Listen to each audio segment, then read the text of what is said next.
Alright, welcome to this episode of my playthrough of The Witcher 3 Wild Hunt. We are in Crookback Bog because of the lead that Kira sent us to see if we can find out where Ciri is.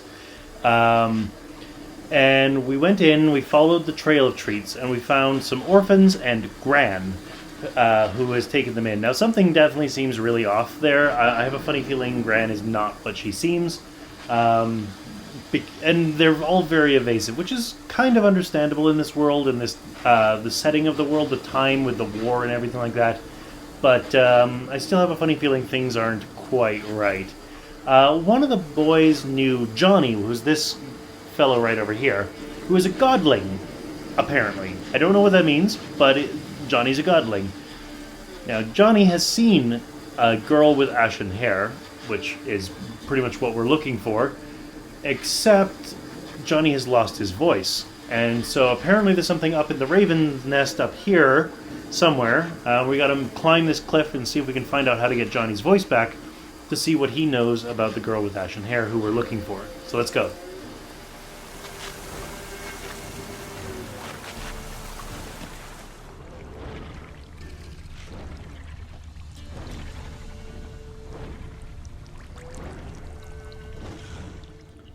I hear a big flapping sound.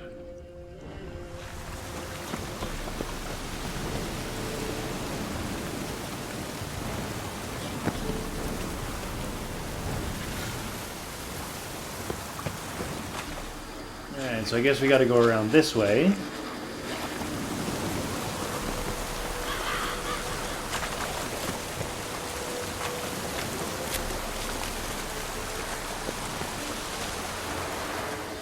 Those don't look like... Oh, there's the big flapping sound. It's a frickin' wyvern. Well, fortunately, we've already fought one of those. So we know that if it's not like a level 15 wyvern like we've encountered in the past, we do stand a chance against it.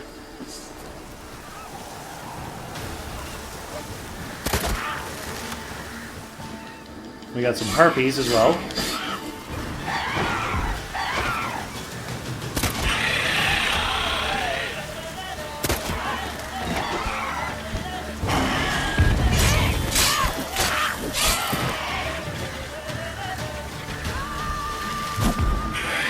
It's a level 9 wyvern, which is something we can definitely take care of.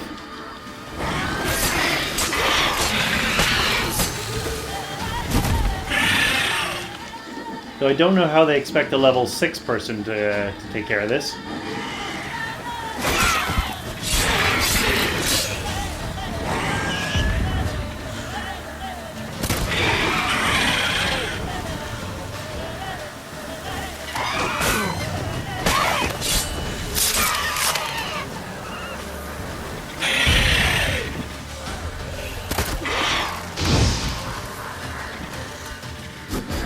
I'm not sure using Igni against a wyvern is the best idea.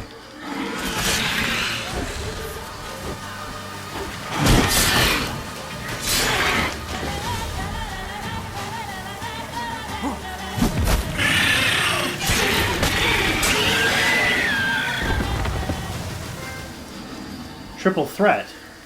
Interesting. I wonder what that trophy's for. Probably for attacking a single enemy with like a sign, a sword, and a crossbow. That will be my guess.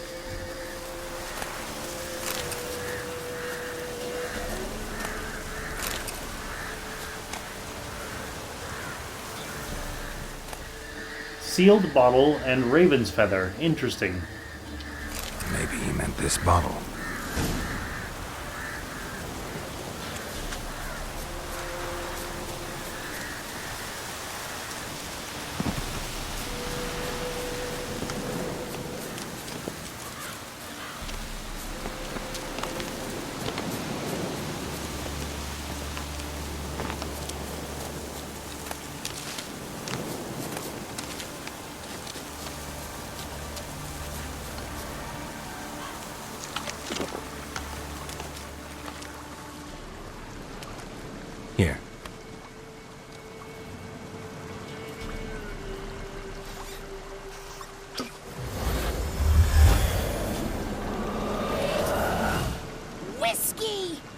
Wither!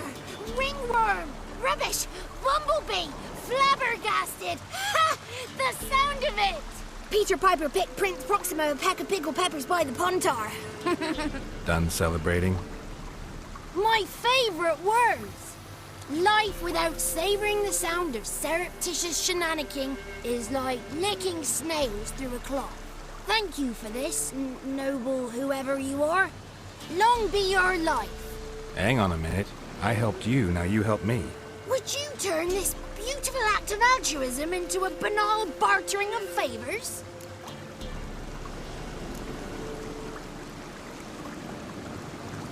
How'd you lose your voice? One morning I awoke and opened my mouth for my usual bout of singing with the thrushes. Lo and behold, no sound escaped. I tried and tried, almost burst a blood vessel. Then I went to the village, because word has it the new cunning woman works miracles. But people began crying out, "A smudger! A smudger!" and sick their dogs on me. Do I look like a smudger to you? Not a bit. Well, I thought not.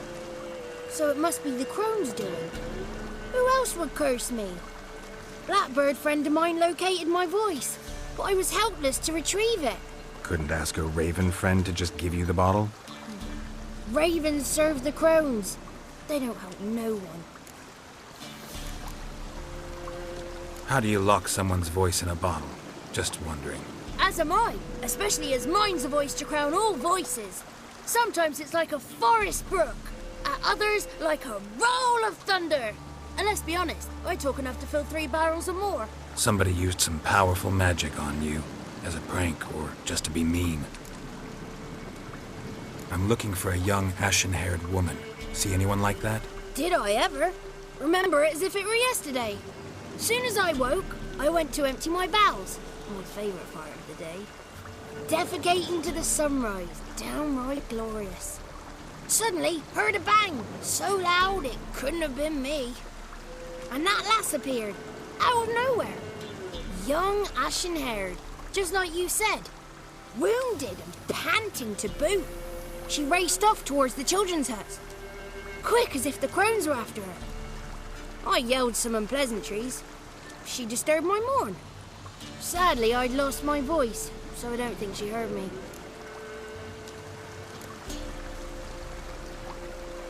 What do you know about the Crones?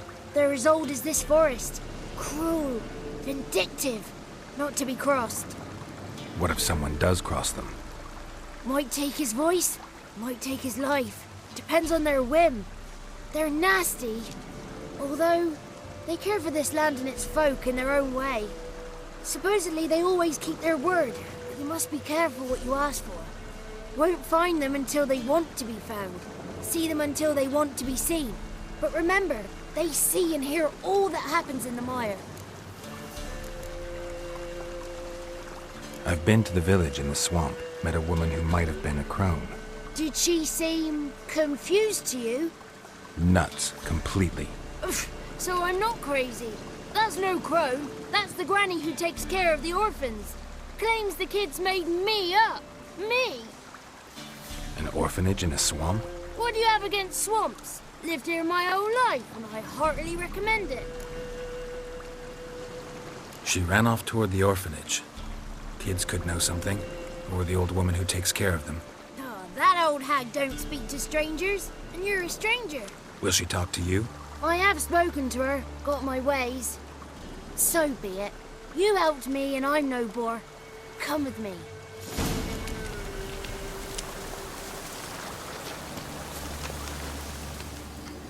Well, that's an interesting way for this to develop.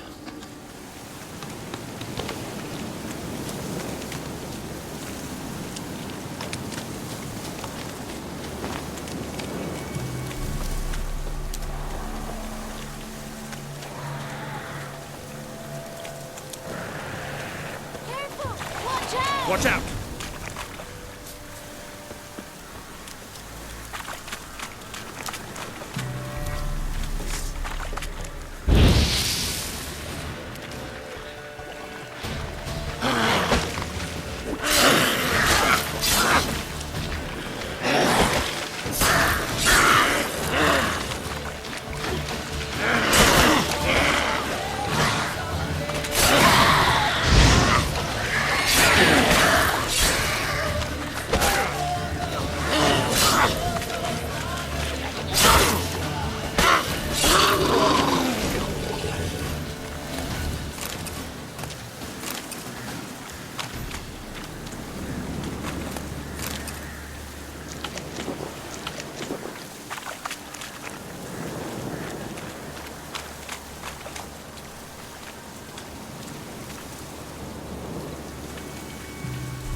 It's clear, not a crone in sight.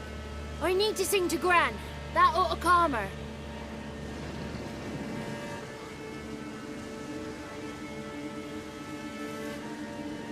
Little Johnny softly gazed, fire waning pale. Pop! A spark jumped out and whispered, "Listen, I'm a tale." You got your voice back. I did, though I seem to have lost an octave somewhere in the process. I shall look for it when I get home. You're not allowed here, Johnny. You shouldn't have come. Calm down, Gran. Don't get angry. It's not good for you.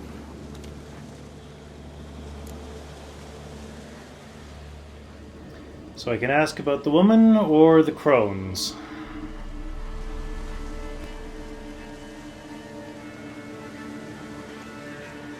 The woman I asked about earlier. Forgive me, Gran, but this fellow absolutely must talk to the ladies. No, she's not allowed. Please, it's important. The fellow will be quiet. Gran, please hear me out. I found little Yagna when she got lost, did I not? Did I break Ginny's fever too? I did. I ask anything in return? No. Didn't even fuss about my stolen voice. Well, now I want something. Gran, help this fellow. Because otherwise he'll pester me day and night, even during potty time. His lass is missing. Perhaps the ladies can help find her, eh? Well, since you put it that way, Johnny, I'll help him. Come with me.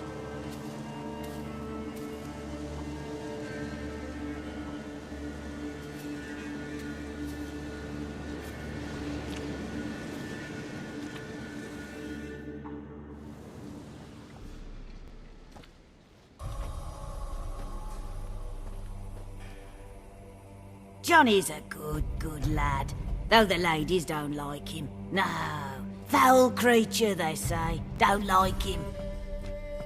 Who are the women in the tapestry? Those are the ladies. Ladies lovely, with power o'er all. Beseech I thee, answer my call. Before you a worm crawls, wretched and small.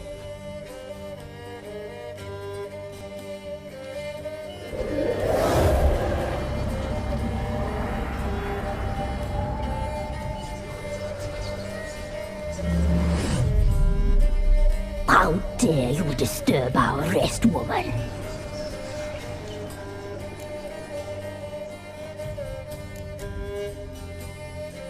Someone speaking through you? Good looking and clever, too. Where have you been hiding, boy?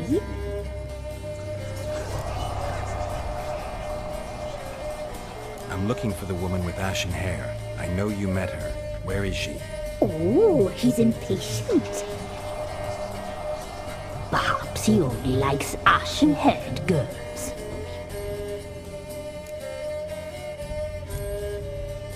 The young woman.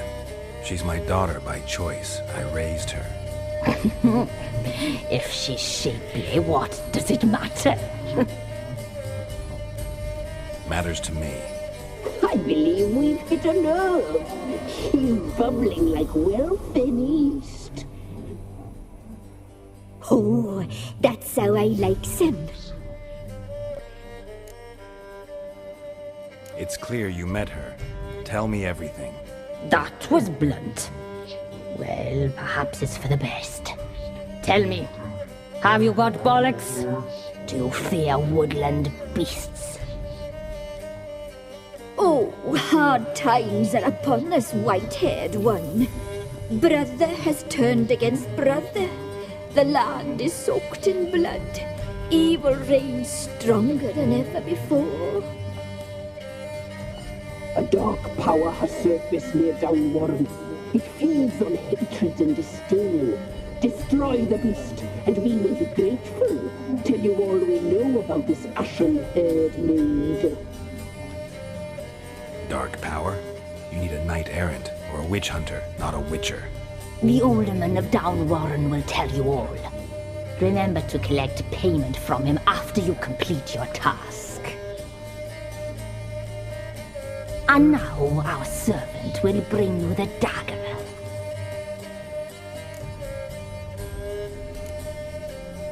A dagger? What for? When the Alderman sees this dagger, he'll know we sent you. He'll aid with all. I'll talk to the Alderman, but I can't promise anything. Move, woman! Give the young man the dagger. And you, White One, return only once you've completed the task.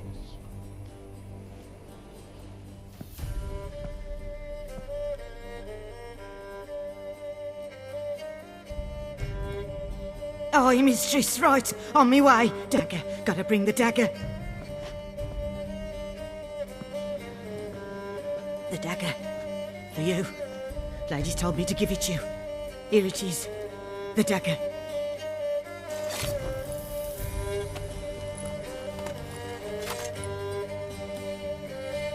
Place the Alderman's payment on the stone. Stone bear. Stone shear. Stone nose. Stone ears.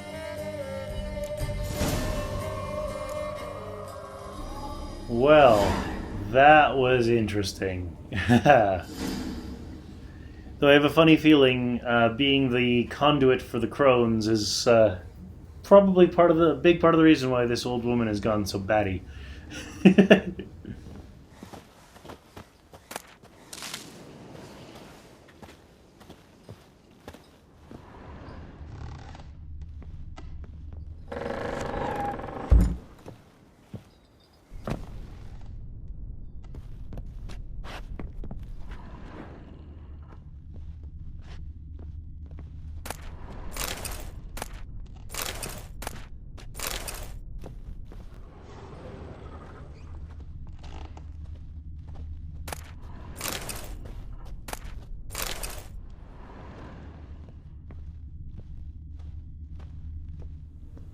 Well, this is interesting. There's some skeletons here. With some florins.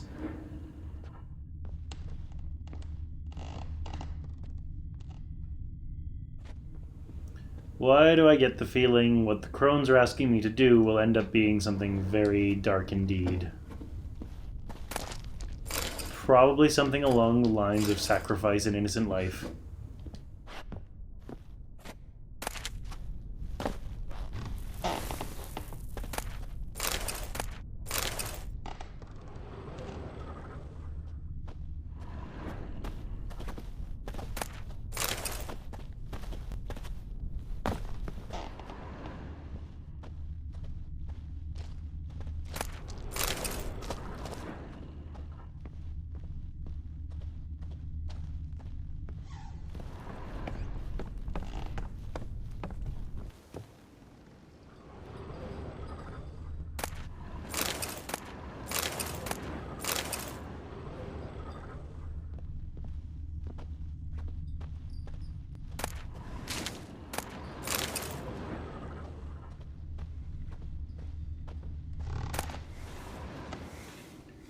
Witchers, not quite the devils you thought, and my evening with a vampire.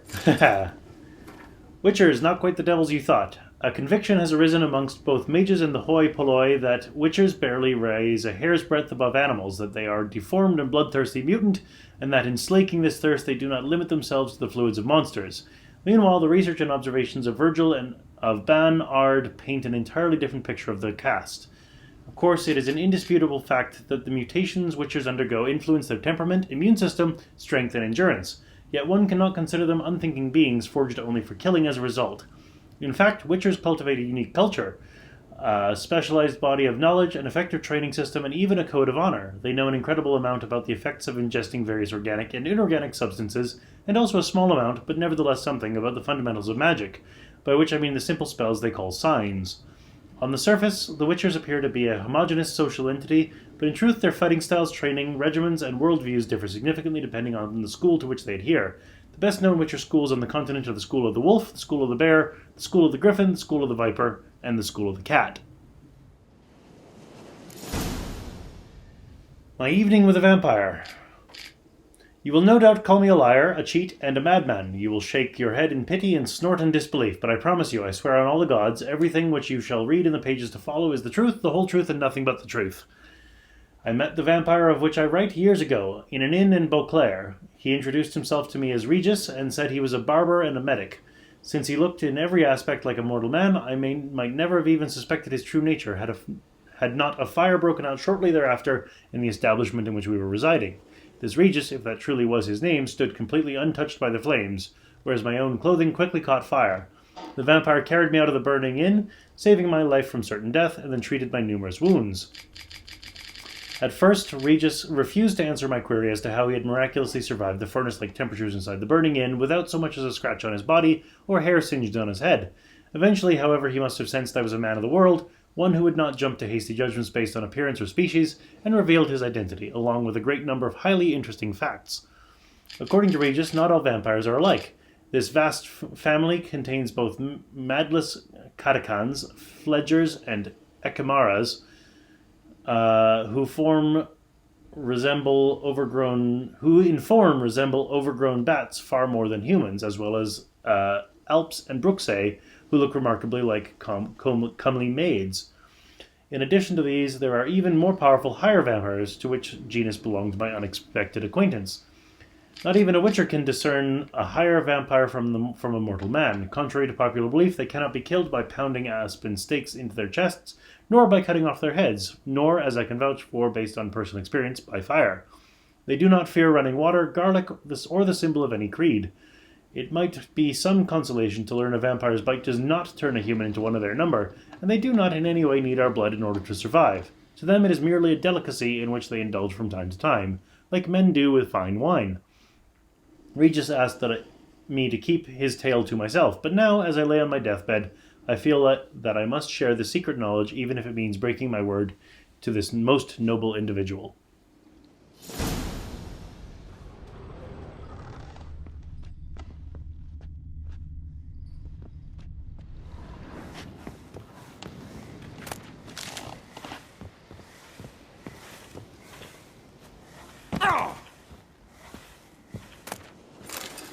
The things I do for loot.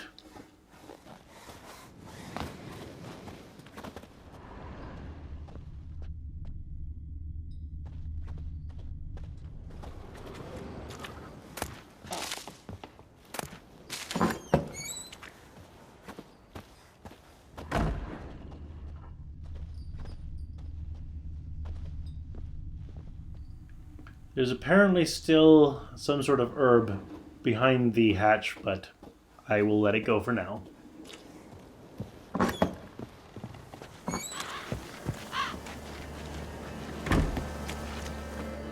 Alright, let's head to Downwarren and ask about the village's problem.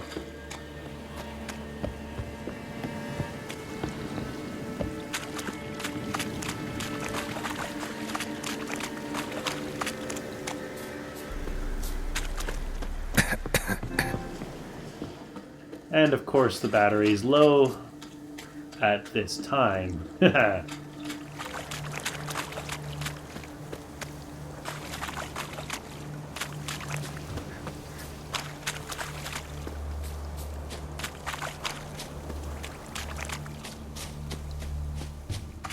believe this is where I fought the bandits.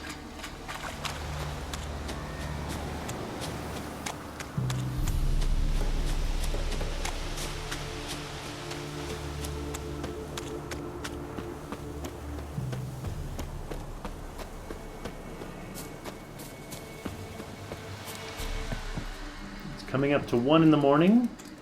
But fortunately, the Ilderman just happens to be standing outside. Greetings. Nice village. Aye, A real pearl of the swamps. if you say so. You get by all right? Aye, winter to winter. Somehow we survive. Recognize this dagger?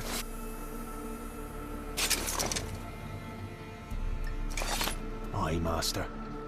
I didn't know you belonged to them. Don't belong to anyone. Down to business. I want to get this done quickly. Ah, so that's how it's to be. I'm supposed to help solve your problem. Tell me what it is. Just the essentials. The war awoke an ancient power. An evil one that feeds on bloodshed. Nightmares haunt our nights and days. Folks sleepwalk from their homes, never to return. Under the tree on the Whispering Hillock they lie. Unburied, all. Fathers, sons, daughters, and mothers. Folk are afeard to move them. You must go there. The dark powers must be cast off. Need more details. You must see for yourself. Me Gran's mum whacked me crosswise for straying near the Whispering Hillock. But what happens there now's a wonder. A few times folk from round here gathered to chop down the trees and burn the cursed soil back to use. None returned. The ground neath the weeds is white with human bones. When did all this start? 3 year back. I remember 'twas a warm day. Went to check the snares for game. Pulled a hare from me trap. It grew dark all of a sudden, though it was nigh on noontime. Thought it was a storm at first. A squeal pierced the air, near burst me ears. The hare rotted in me hands, and the leaves shriveled and yellowed, though it were yet the start of summer. Times have been ill ever since. Folks' teeth turn black as charcoal. Womenfolk fight like polecats, bawling and brawling over nothing. The young'uns, born crippled, lame, fear and cursing. Long have we pled for the lady's help. Ladies of the Wood don't know what this power is? They know all. Old Thekla claimed they'd be punishing us. Folk stopped respecting 'em. Some even call 'em witches. But must not be they, for they sent you. I'll look around the Whispering Hillock. You be careful, Master Witcher. Don't ye treat this evil light.